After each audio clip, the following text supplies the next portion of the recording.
Welcome to Econ 102, where economist Noah Smith and I make sense of what's happening in the news, technology, business, and beyond through the lens of economics. Let's jump right in. Hello, sir.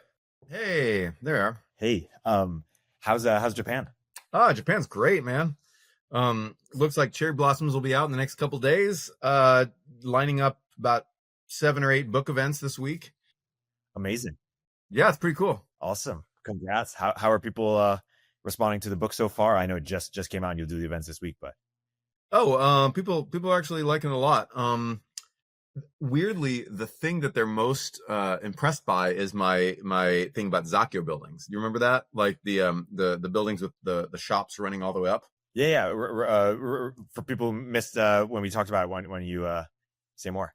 Zakyo buildings, basically most downtowns put like houses on top of shops, but then Zakyo buildings put shops on top of other shops, and basically you have shops running all the way up. So you have like, up to like, sometimes I've seen like up to 12 floors. Usually it's like 8 floors of shops.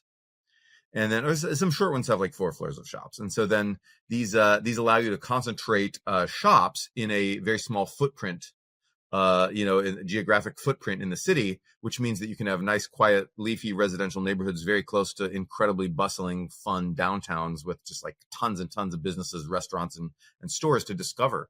And it's a really cool way to build downtowns. And so basically Japanese people, this kind of development happened accidentally because of weird zoning laws that Japan enacted in like the 70s and 80s. And so Japanese people completely don't appreciate like how cool this is. It seems very sort of, outdated and chuggy and old to fashioned to them, and totally utterly normal. And they just take it for granted. And then they're like, wow, this is different than the rest of the world. We accidentally stumbled on something really good. So first of all, it shows that a lot of the distinctiveness of Japan is accidental and institutional in nature. It is not due to Japanese racial superpowers or cultural sort of like, ancient samurai bullshit, blah, blah, blah. It is actually just due to, after World War II, some odd institutions were put in place that gave some odd incentives, and then just very normal commercialization just developed in weird ways. And so that's a far more typical story of Japan's distinctiveness.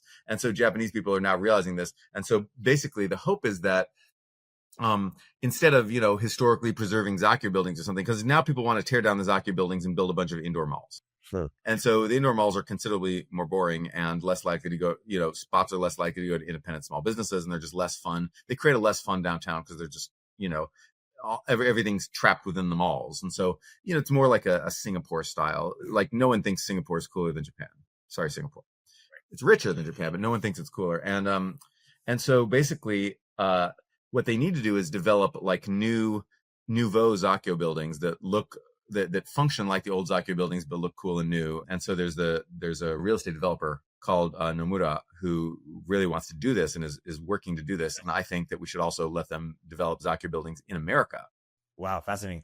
Well, this is a nice segue to the abundance conversation.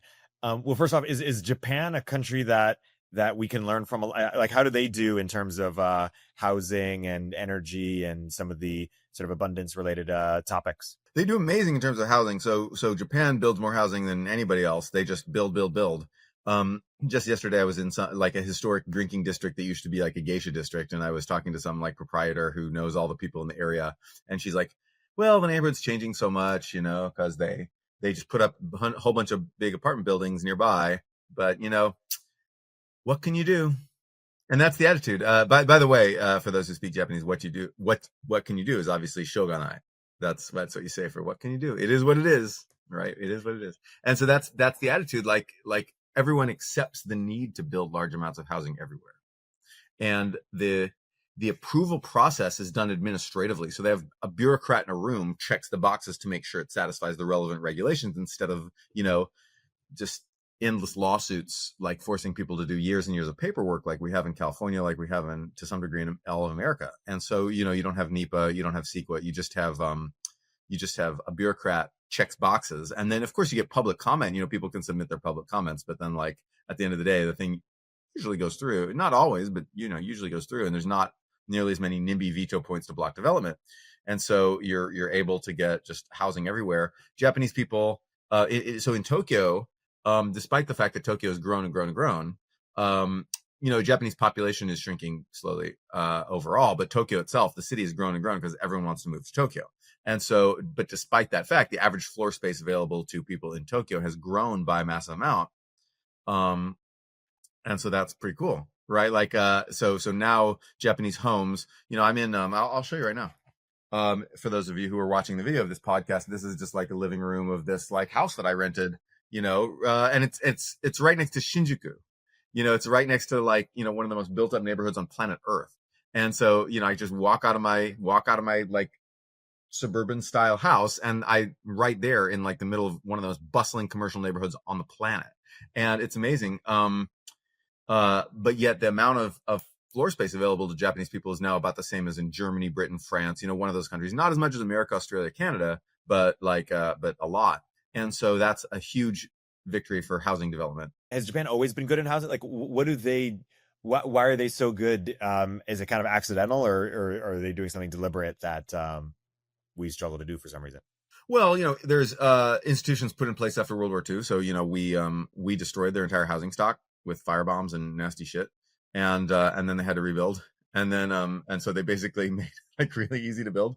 But then there's that, plus there's the power of the Japanese bureaucracy. So one of the themes of the book Abundance, which none of the like progressive critics actually read, one of the themes of the book Abundance is that a strong administrative state, a strong bureaucracy is really key to providing abundance. You don't want, so America has when we talk about bureaucracy, what we really mean is courts, right? It's really courts. We're not talking about bureaucrats, right? We're talking about rules enforced by courts, by lawsuits.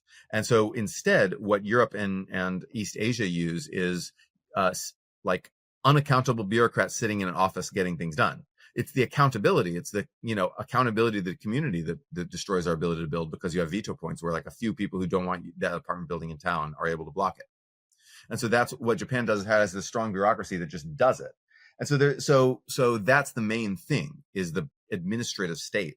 And so, things like Doge, which are like, oh, let's get rid of bureaucracy by firing all the people who are actually able to get these things done. Like you're not repealing any laws. You're just firing all the people who are able to like navigate the laws quickly. And so instead you're going to throw everything back on the courts. So this is why Doge is just fundamental. Of course, Doge is an ideological purge. So of course they're firing people because they think they're woke and they think they're doing a bunch of woke shit. But then, so I understand why they're doing that, and it doesn't have anything to do with actual government efficiency. But if you wanted to do actual government efficiency, so maybe I'm hoping that maybe the Doge people will just hire back a bunch of bureaucrats, streamline the process, have fewer people, but pay them more, and rely more on the administrative state. Have a more Japanese style bureaucracy, rebuild America's bureaucracy more on the model of Japan's instead of as a, sort of an adjunct to the court system. America's problem is litigiousness, and Japan doesn't have this problem. Now, lack of litigiousness raises other problems, because there's actually, sometimes there are good things you can do by suing people. So it's not like any system's perfect, but abundance comes from bureaucracy. The other thing Japan does is nationally standardized zoning options. So like you're able to pick from like 12 different zones. You can determine your own zoning as a location, right? You don't have to, the national government doesn't zone you, but they give you a menu of 12 options to pick from. And America is this patchwork of bespoke little piece, like local zoning Byzantine regulations. Instead, they just say, okay, pick one number from these 12. Okay.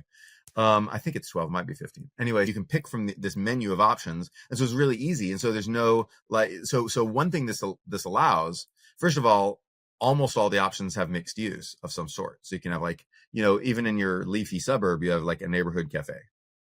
Okay. You don't have like the homes only kind of zoning. You do actually have that. It's just almost never used. And so, but then almost all the options have mixed use of some sort, not necessarily a big Zakyo building or big mall or whatever, but like, just a corner cafe or like corner store, something is allowed. And so, so that's important. And then because you have these standardized zoning codes, developers can attain economies of scale. You have giant developers in Japan that can build in any prefecture in Japan because they know the zoning code. They know how it works. And so in America, this patchwork means that construction companies, developers have to be tiny. And tiny means you have no scale. And so it's much more expensive to build. And so nationally standardized zoning and a strong administrative state are the secret to Japan building more housing. Yeah. Okay. That's a good overview. And it's also a good segue into the abundance conversation, because you wrote a great piece that both sort of shared where you agree with it, and I look at you as someone who's also one of the leaders of this kind of broader movement, and we've been talking about it for the last couple years or so, but you also shared some places where you think the book needs to or Ezra and Derek could be even stronger or more effective in their positioning, and just to briefly outline for people who are totally hearing about this for the first time, sort of the abundance ideas, sort of the supply side progressivism ideas, sort of like more of a results oriented liberalism. Focus on why in some blue cities is there not as much housing as there should be, or why is there sort of all these blockers to making progress on the energy front, or why does it take so long to build for government to build, or why are they unable to build? And it's because there's this sort of procedural fetishism, so much of a process orientation and less of a, hey, whatever gets the right outputs. And so Ezra says, hey, progressiveness should be judged by what it builds, instead of the procedures that it follows.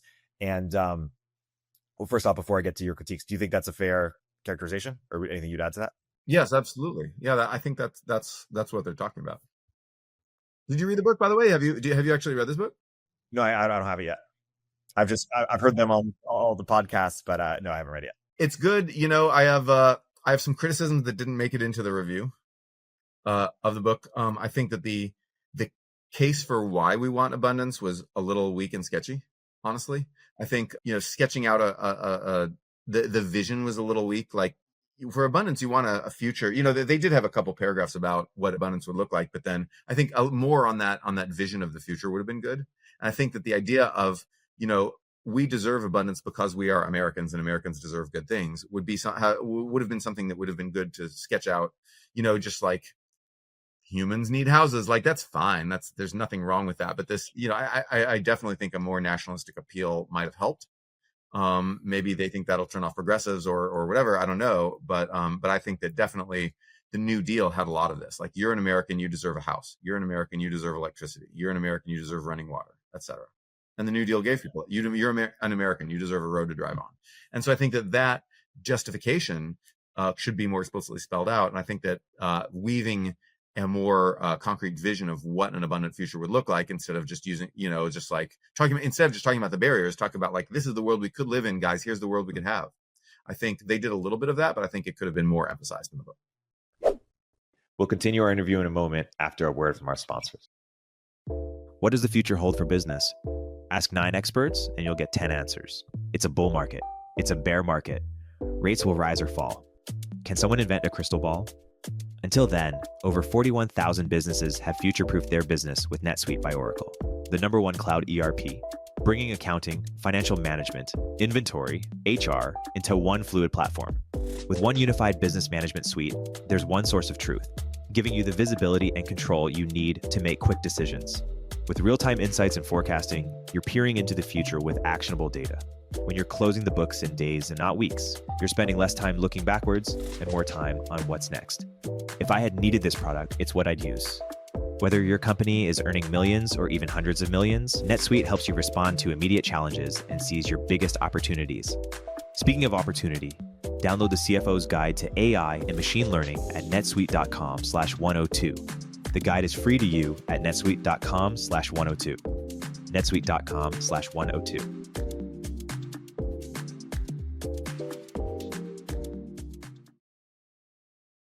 Ever feel like managing your business finances is a full-time job on top of your actual full-time job?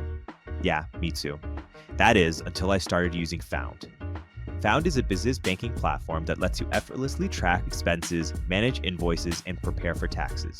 You can even set aside money for different business goals and control spending with different virtual cards. I've saved so much money because Found helps me identify tax write-offs. And I saved so much time that I can now devote to chasing new opportunities and doing the work I enjoy. Oh, and by the way, other small businesses are loving Found too. This Found user said, "Found is going to save me so much headache. It makes everything so much easier. Expenses, income, profits, taxes, invoices even. And Found has 30,000 5-star reviews just like this." Open a Found account for free at found.com/econ102. Found is a financial technology company, not a bank. Banking services are provided by Piermont Bank member FDIC. Don't put this one off. Join thousands of business owners who have streamlined their finances with Found. Yeah, no, that's a good point. And moving to your other critiques, where you basically sort of get at is this idea that, Ezra Klein and Derek Thompson are kind of, nice, affable, agreeable guys, and sort of policy wonks to some degree and writers, and so maybe are less willing to call out some of the more extreme sides of the party, or to take some of the issues that are more contentious, right? They're trying to build a big tent, but that there's some issues that that you need to sort of change hearts and minds on, or else Republicans will keep winning. And the ones you identify are crime, immigration, and then some of the the race, gender, more sort of extreme progressive ideas that they don't really get into in the book. Is that right, or how would you edit that characterization? Well, yeah. So I think that there's definitely factions of progressives who are out to shank the abundance agenda and who feel very threatened by Ezra Klein in particular. And the kind of and by like Matt Iglesias and by this like abundance liberals, they feel institutionally threatened. They feel like they were the movement leaders of progressivism, and they feel like their leadership is maybe usurped. And it's more about that than any real disagreement. I don't think they dislike the idea of abundance, but I think that they care deeply about other things, and also they personally want leadership of the movement. And for those two reasons, they're out to shank the abundance movement. And interestingly, weirdly, it might seem weird that a lot of the early criticism of abundance from progressives, from the left, has focused on antitrust. And so you've got these people who are basically Warrenites, like Zephyr Teachout and people like that, bashing the abundance people because they say they don't focus enough on antitrust. So basically what this is about is, if you build all this stuff, corporations are going to build this stuff. I mean, like the government will build a little bit of stuff, like they'll get actual government programs to build a little bit of stuff, direct government provision, but then mostly it'll be built by private companies. And you want those private companies to do it efficiently. You want them to do it cheaply, and you want them to do a lot of it. And the problem is that a number of progressives, I won't say a lot, but like a faction of progressives have decided that anything that makes corporations profit is bad. If abundance means that corporations profit off providing these things, it's bad. And it's the national level equivalent of when you have SF activists, progressive activists, block housing because they say this is going to make developer profits. It's going to make profits for developers. And so instead of developers, now at the national level, we have literally any company. Like, we don't want any company to make any profit. And so, how dare Americans have housing? How dare Americans have energy? How dare Americans have transportation if companies profit by building and providing these things? And so it's a zero-sum mentality.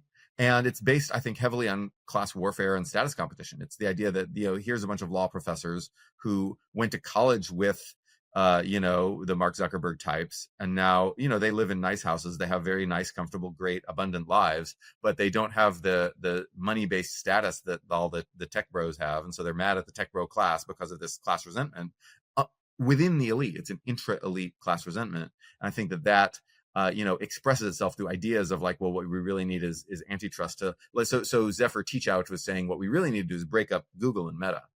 That's what's really going to, help Americans. I'm like, really? No, like breaking up Google and Meta, it wouldn't even help Americans. Like, Americans wouldn't even notice. And nobody gives a shit about that. And if you look at approval of big tech companies, it's kind of middling. It's not like people don't love big tech companies as much as they used to, but it's kind of in the middle. Like, Americans certainly like them better than they like the media or Congress or the president. But like, nobody hates Google and Meta, man. Like only activists who's are really deep in this political subculture care about this. And it's not a political rallying cry. And so this is just going to fail. That's what my post today was about. It's just like, anti-corporatism is not going to be this big populist cause. When you give some background, by the way, you mentioned Warrenites. What is sort of the ideological foundation of Warrenism or that faction, and how does it differ or overlap with kind of the Bernie faction, or like everyone uses more? So the Bernie faction is actually genuine populist kind of thing. It's also educated people, but it's often like downwardly mobile educated people who feel gypped by the system. Like, I went and got a degree. Why am I working at Starbucks? that's your average Bernie voter, right? And so in some sense, like, it's not the traditional working class that we think of, like the guy with the hard hat who didn't even go to college, right? It's the precariat, it's the downloading, it's people who grew up upper middle class, and now they're going to be in the upper middle class when they're old, but only by inheriting their family's single family home and then selling it, right? Like, that's how they're gonna stay in the upper middle class. Their college degree, maybe college degree in like sociology or history or something that you can't really use as much,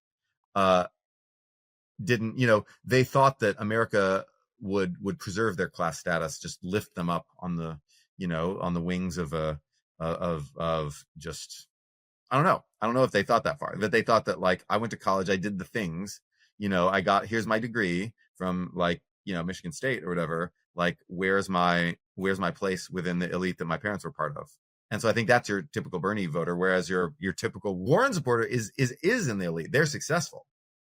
They're the law professors and the lawyer class. Is really, it's a smaller thing. Like, Warren didn't win any votes in like 2019. I supported Warren because I thought she was a more reasonable alternative to Bernie. And then she started, like, she said a lot of reasonable things at the beginning of her campaign. But I feel a little ashamed of this now, because then she went off on this, like, basically ridiculous tangent. But so Bernie got many, many, many more votes than Warren. He's a populist. Bernie cannot win a majority of America, and Bernieism cannot win a majority of America, but it is a genuine populist minority. It is a genuine mass movement of just regular folks across, and lots of like, honest to God, like, blue collar folks actually support Bernie. So Bernie's real populism. Warren is like an elite thing, but Warren won because she sent, like, all her people got into the, like, back rooms in the Biden administration, and they got their policies enacted. So all the Biden people were Warrenites, right? And so it's Warren's ideas that won, even though Bernie had more support. What is the main policy difference between Warren and Bernie?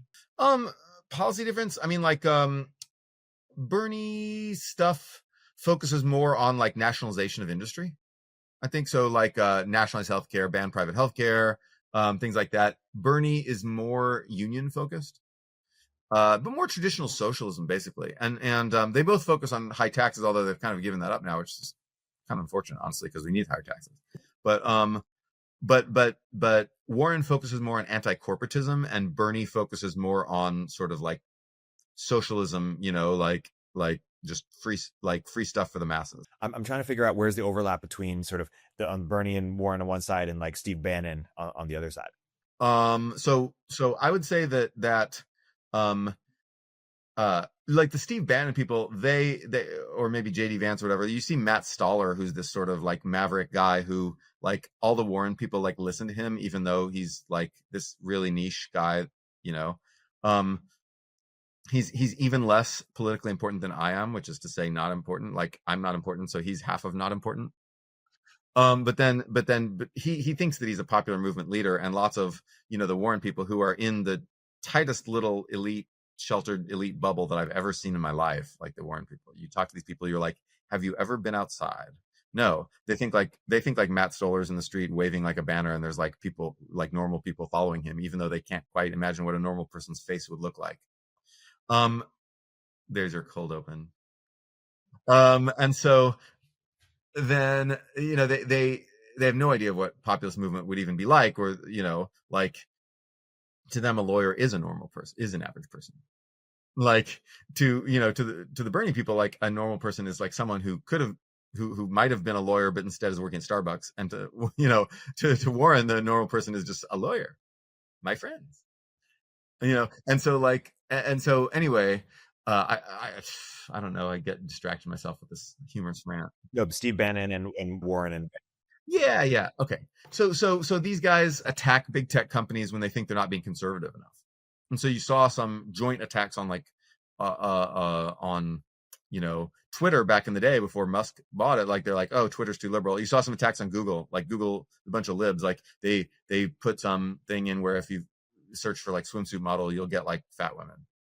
And Google, you're woke. Like, and Google was like a little more woke than like other tech companies back in the day, and then got bitten hard by Palestine protests, and now Google's going anti-woke. But then also they figured out that no one at Google was actually doing any work, and that's why they fell behind in AI, a technology that they invented.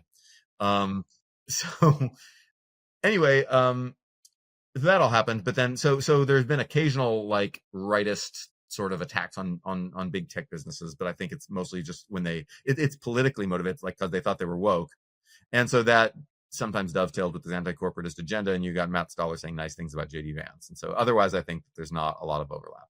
Yeah, got it.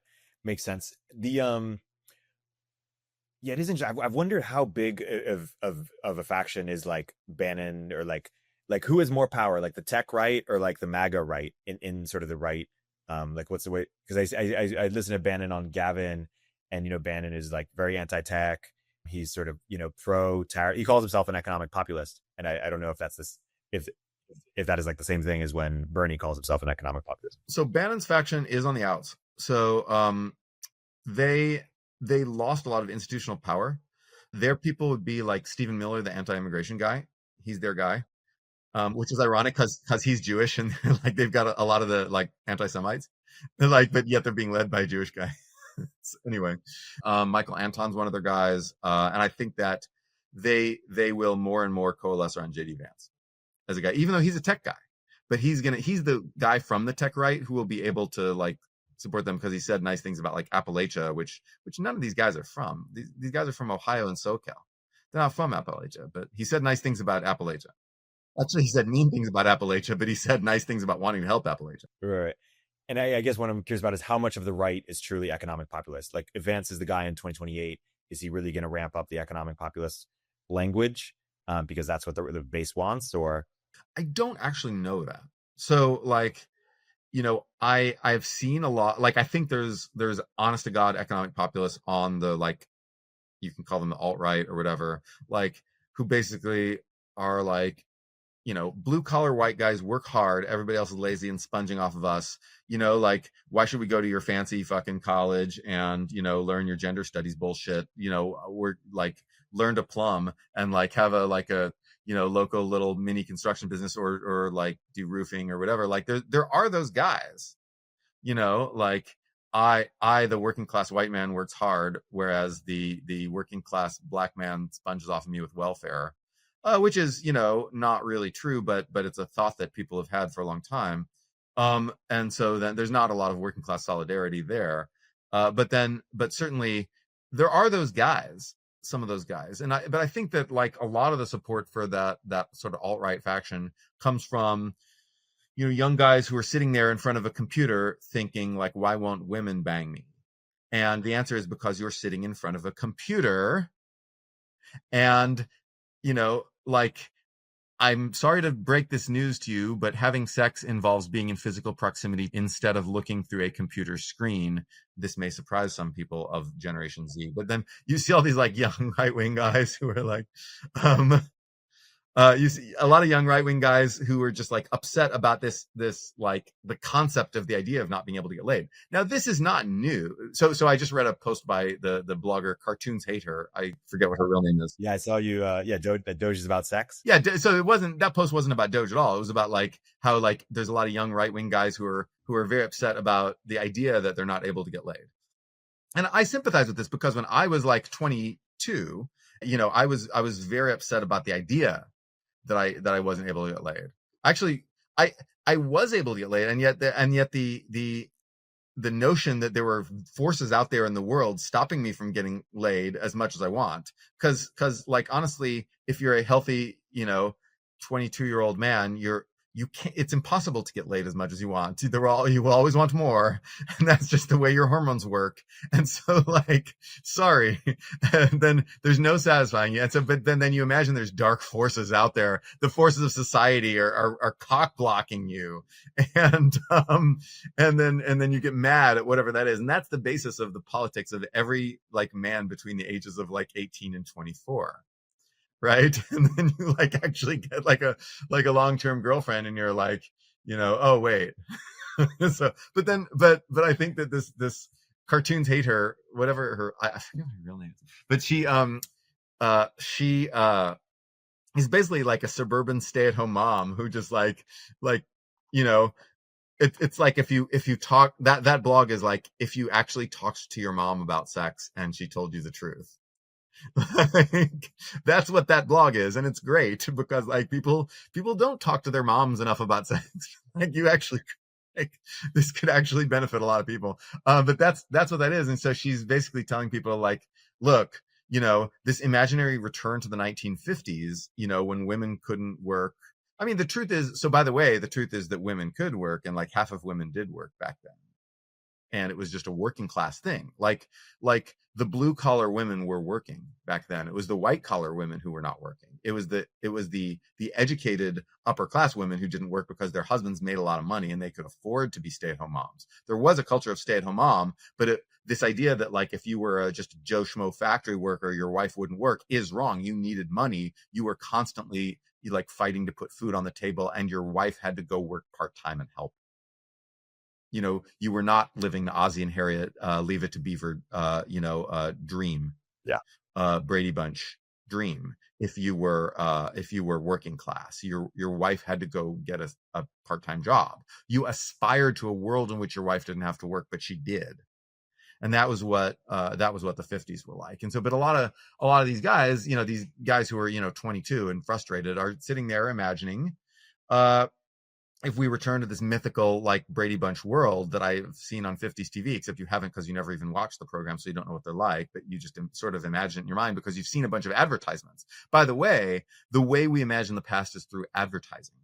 We, people on X or whatever will post these pictures of advertisements that were aspirational. That you showed the like, wife in her expensive dress not having to work, because that was what it meant to be rich at that time. You're showing rich people, you're showing people on planes in first class sitting there smoking in these giant seats, because that's what it meant to be rich. That's what people aspire to, giant house with the lawn and the barbecue and all that stuff. This is showing rich people so that normal people would buy products because conspicuous consumption, they felt it made them closer to these imaginary or the rich people being depicted in the advertising. And now all these like trad nostalgia influencers or whatever take these ads and they post them and say, this is what it was really like, this is what the Jews took from you. It's like, no, bro.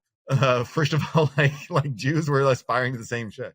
It's but that was a thing that rich people had. And now a middle-class American lives a much closer life to what rich people had in the 50s than they did in the 50s. Like middle-class people live that life much more now than they did in the 50s. But people don't know that because all they see are these ads. So it's faux nostalgia. It's nostalgia for a fantasy. It's just like when weebs have fantasies of Japan, their fantasies of Japan are entirely what like Japanese nerds like wish fulfillment fantasies, like, oh, the one, nerdy, shy guy is sitting there with like 5 different women being attracted to him and like being into him and wanting to sleep with him. And he's having like this harem fantasy from anime, which we all know about. If you've seen anime, like this is the thing. This is wish fulfillment. This is a geeky Japanese guy, making a fantasy of what he wishes life were like. And so, but then people don't know that. So they just imagine, this imaginary Japan of that being like that. And so, anyway, that's a bit of a tangent, but I think this idea of like, angry, frustrated dudes thinking that Trump's going to bring back the 1950s is like another piece of this alt-right. Right. And so this was a very long, fun rant of a way to say that this is another piece of what's going on. We'll continue our interview in a moment after a word from our sponsors.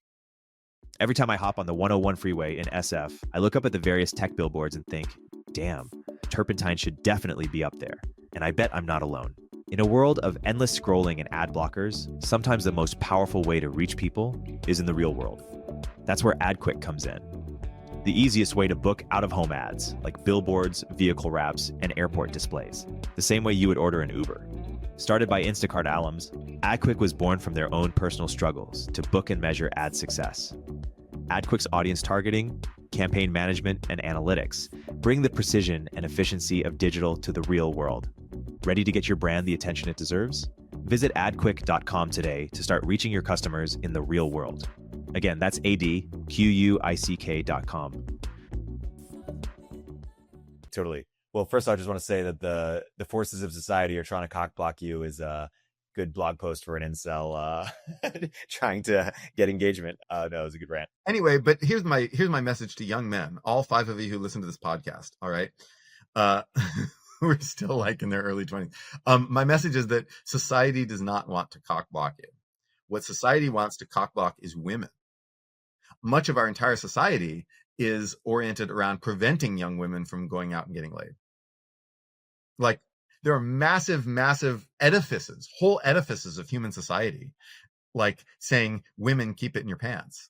Like, young women, do not go get laid. Like, on the progressive woke side, there's lots of this. There's like, oh my God, a 26-year-old slept with a 21-year-old. It's, it's power imbalance. It's like that stuff. It's like, this is not, trying to get the men not to have sex. This is it's trying to make sure that the 21-year-old woman stays virginal. Why is that? Why do they do that? Because, well, there's probably deep reasons related to like evolutionary psychology bullshit. I shouldn't have slept through Sapolsky's class.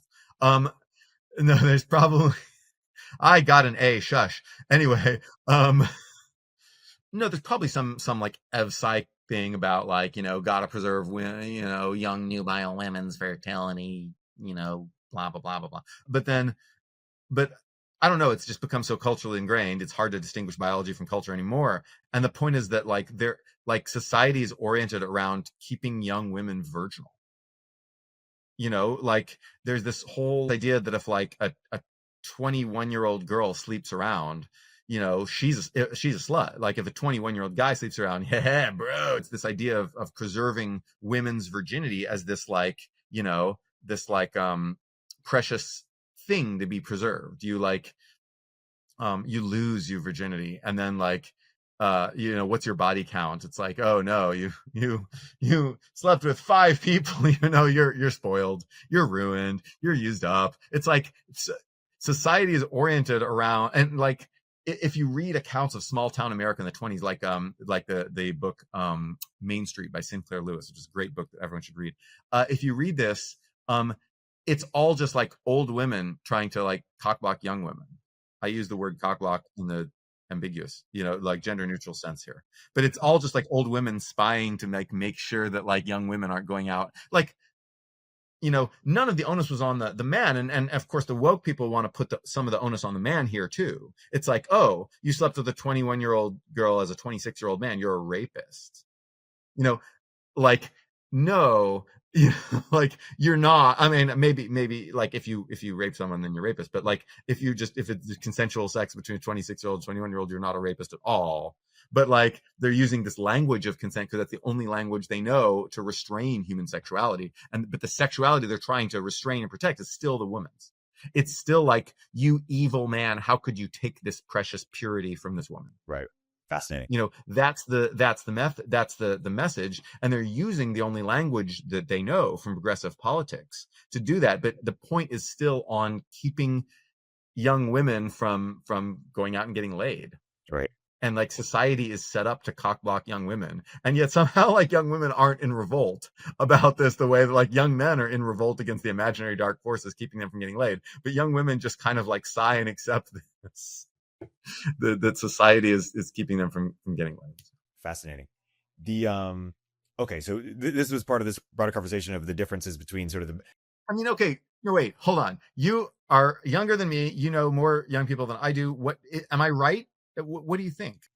Well, I definitely agree that society isn't trying to cockblock men. I do think there are technology has made it harder for the bottom percentage of men, because they're now competing with the there's just like there's better competition, there's better selection, so that what do people say, like on dating apps 80% of women are fighting over 20% of men or something.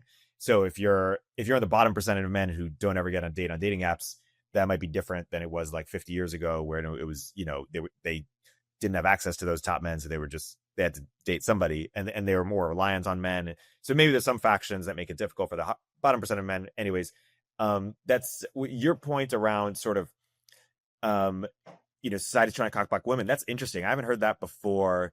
I resonate with parts of it. Like, I definitely agree that the purity, there's this sort of like purity culture around sex that has emerged in kind of the Me Too era, that kind of didn't seem to exist, like I don't know, a decade prior or something.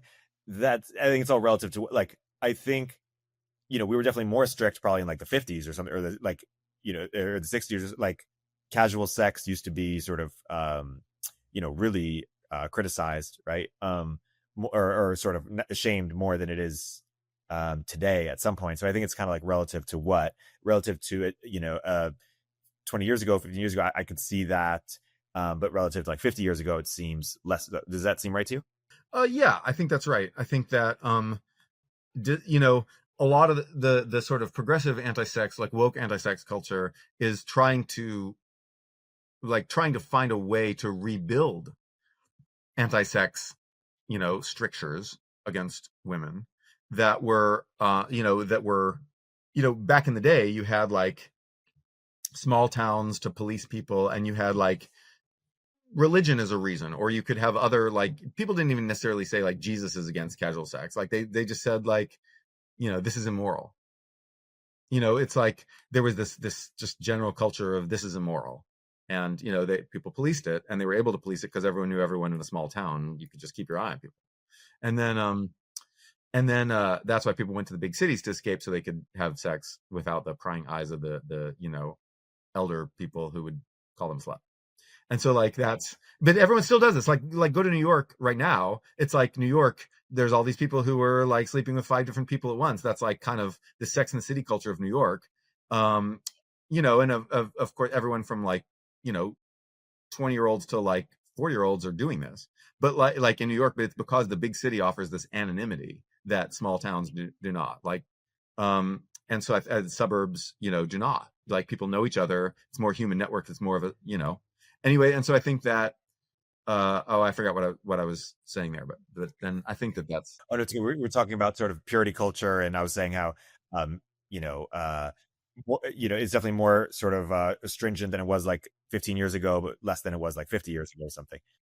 Yes, that's right. I think there's another sort of interesting sort of gender sort of schism here where, and I think the piece gets into it a little bit, where there's also a class thing here around, like, we think about a lot of the jobs that are being under attack, a lot of HR jobs, a lot of USAID, Department of Education. Oh, by Doge itself, by Doge. Yeah. My guess is that, and by the online right, my guess is that there are more women in these positions, right? Like, it's not sure. No, it's there's more men. So the Cartoons Hater had this in her. She pulled the statistics. She's like, actually, it's more gender equal than it used to be, but it's like still like 55% men. Interesting. I guess maybe I'm just trying to make a narrative that doesn't exist. But I read an article a couple years ago in this magazine called Aporia or whatever. It's kind of like a right-wing social science Substack. It was basically arguing for, hey, so it had, let me just share this argument with you. It's pretty elaborate. It's basically saying, hey, one of the reasons why we don't have high fertility is because, women make more than men on like the median or whatever. And women don't want, and, they graduate college more than men, and women don't date down. Right. And so, and so that's one of the reasons why, like, we have this mating crisis, is there's not enough good men or whatever. Not enough men who are doing better than women. And when was the last time we had this? We had like a baby boom in like the 40s or whatever. And so basically or post-war, we need another baby boom. And he's basically saying we need men to do better than women in order for women to like want to mate with men or something. And he's basically saying, and if you look at a lot of the jobs that women have, there are a lot of like government jobs or education. There are a lot of like surplus jobs. This is the argument this article is making. A lot of surplus job, like caring jobs, and he's basically saying if we make sort of government more effective, as a byproduct, a lot of women will lose jobs, basically. I don't know if I'm recounting the argument totally, but do you kind of understand where it's going? Yes. No, I totally understand this. Do you think it's accurate, or do you think that it is describing the world correctly, separate from what you think of the morality of it? But like, do women have more kind of the surplus or the make work job, so to speak, or not really? I don't know. I'd have to look at the gender breakdown of occupations. I actually don't know that, because first of all, I don't know that data off the top of my head. Actually, I know a couple occupations that like women have more of, but I think that if you look at most people don't have those occupations. So I don't like, my guess is that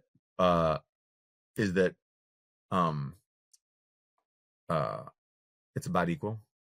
But also I don't know what's a make work job. So like, for example, like commodity trader. Is that a make work job, or is that a bullshit job or not? I don't know, but I know it's mostly men. Yeah.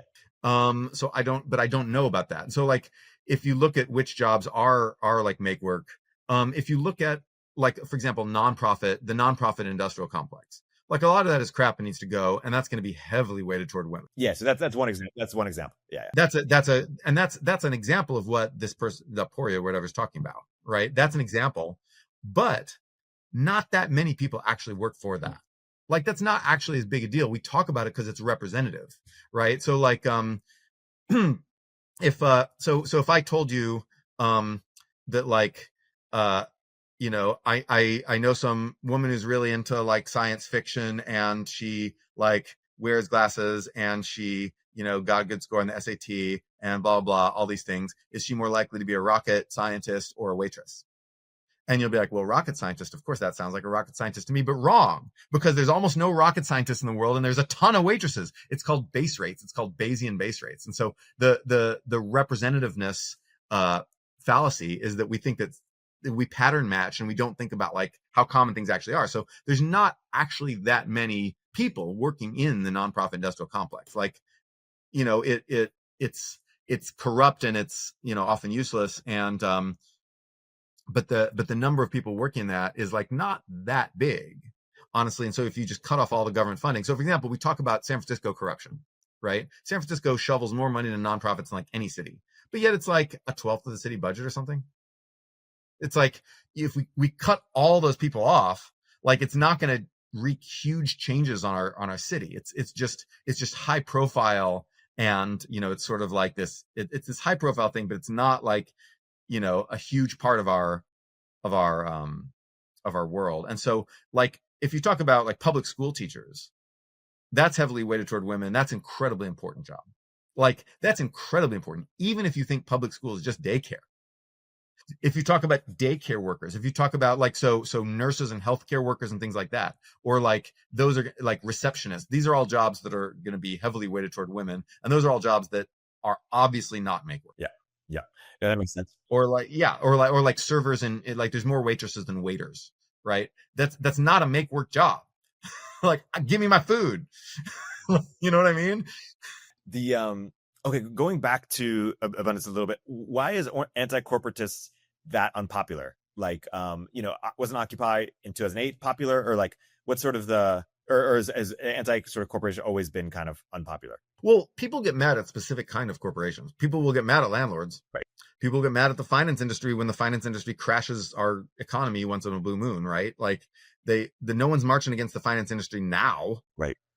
And no one was marching against the finance industry 2 years before Occupy Wall Street. Like, it was a flash in the pan thing. People got mad at finance, and they were right to be mad at finance. The Occupy people were correct to be mad at finance. The Seattle WTO protest against offshoring. That was right. They were right. That happened. A lot of jobs were offshored. It was bad. We shouldn't have done it. They were right to get mad. And then that anger, sort of like evaporated. It was this, you get some of these flash in the pan bursts of well-justified rage against specific kinds of corporations. Right. But the idea of like this whole structural antitrust thing, like no one is marching in the street against like Meta owning Instagram, both Instagram and WhatsApp. Like, no one cares. And so, like, the idea that you can build a big movement around people being angry about the corporate concentration of the company Meta is wrong. You can't. Like, could you have people march for like cheaper healthcare? Like, don't charge me so much for my healthcare company. Yes, you could. And people do. And in fact, healthcare is one of the most consistent winning issues for Democrats, because Republicans' attitude towards healthcare is like, you don't need that, die. And so, like, Democrats win by default on this. Like, Republicans could come up with healthcare ideas, and in other countries they do, but in America, they're just like, no, healthcare, nope.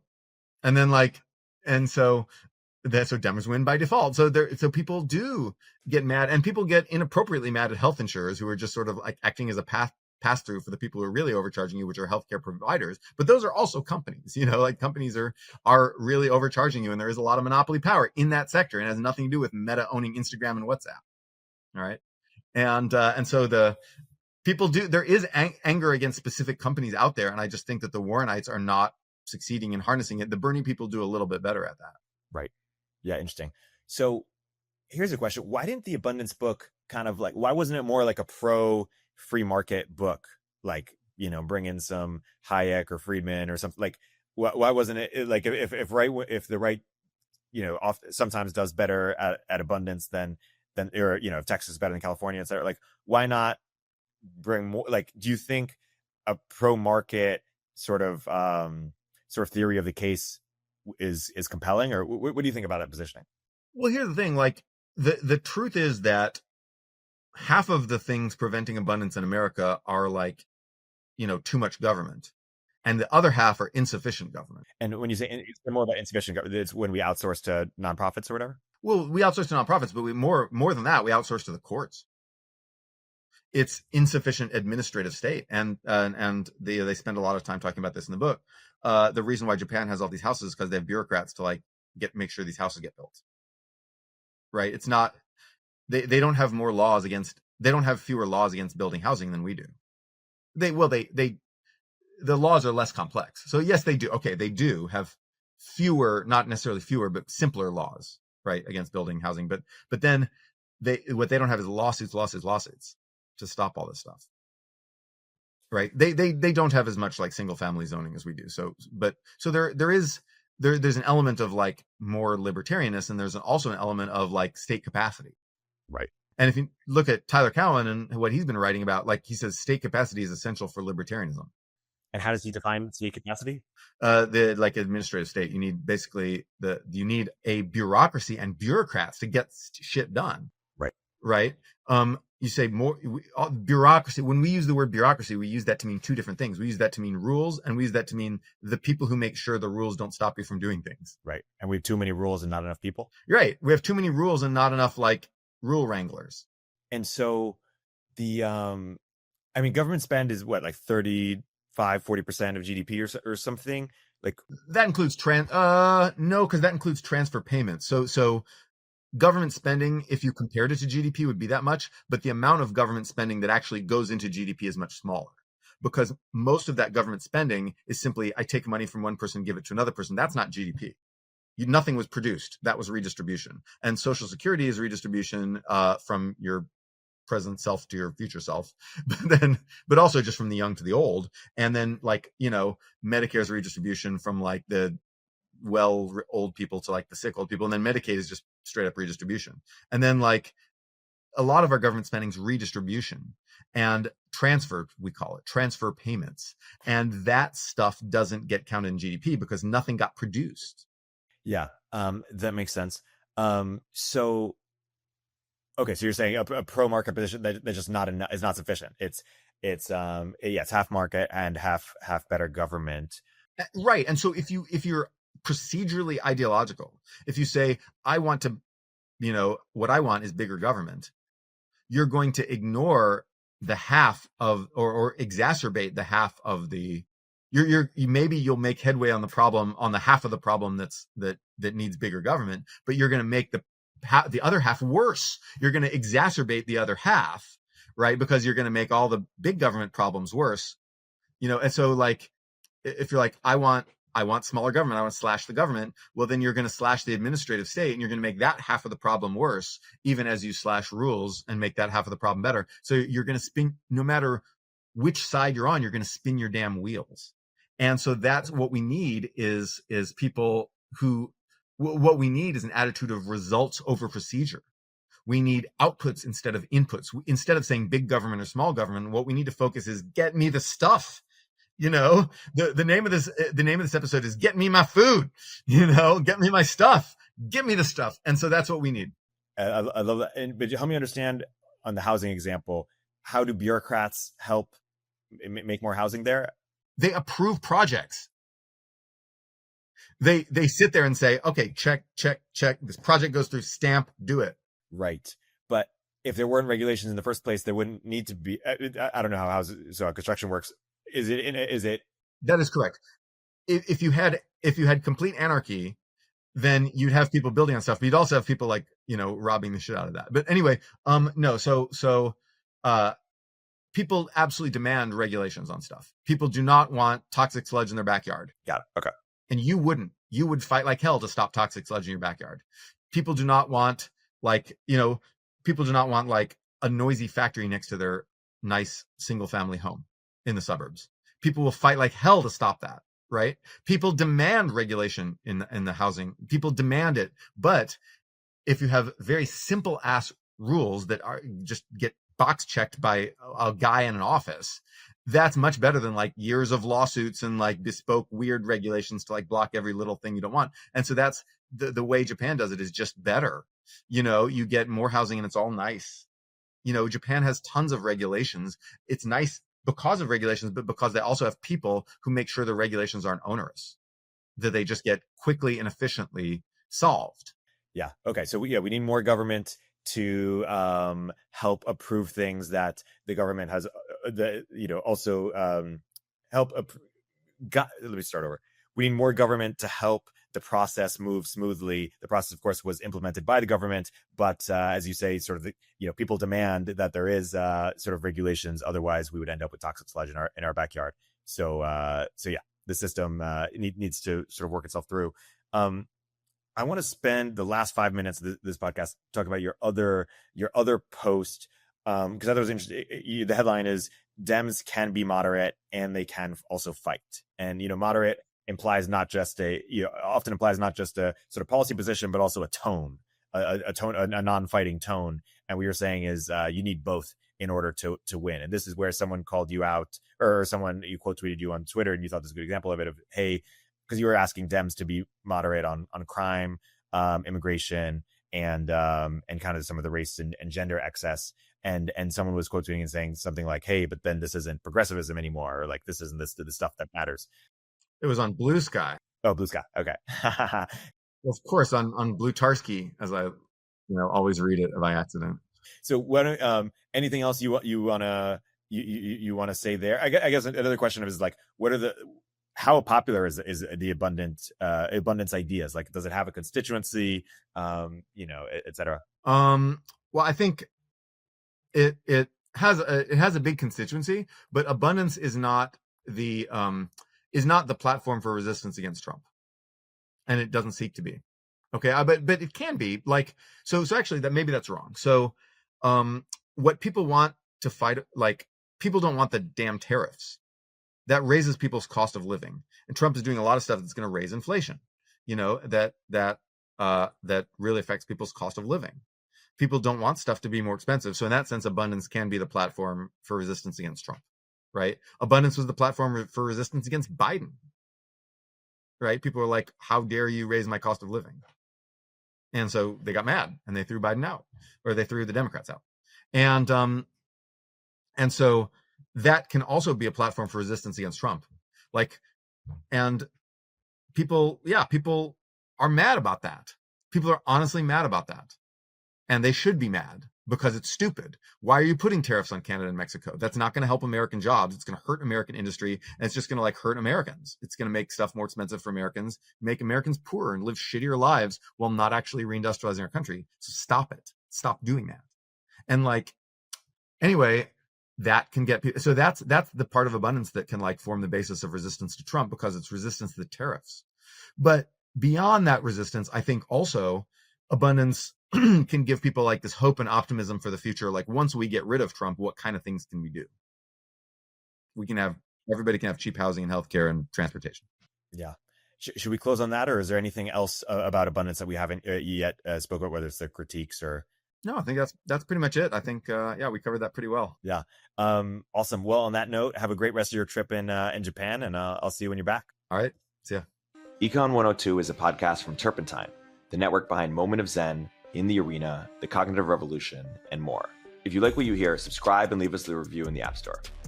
You can keep up with both of our Substacks for written analysis of the topics we cover in the show at noahopinion.substack.com and eriktornberg.substack.com. Thanks for listening.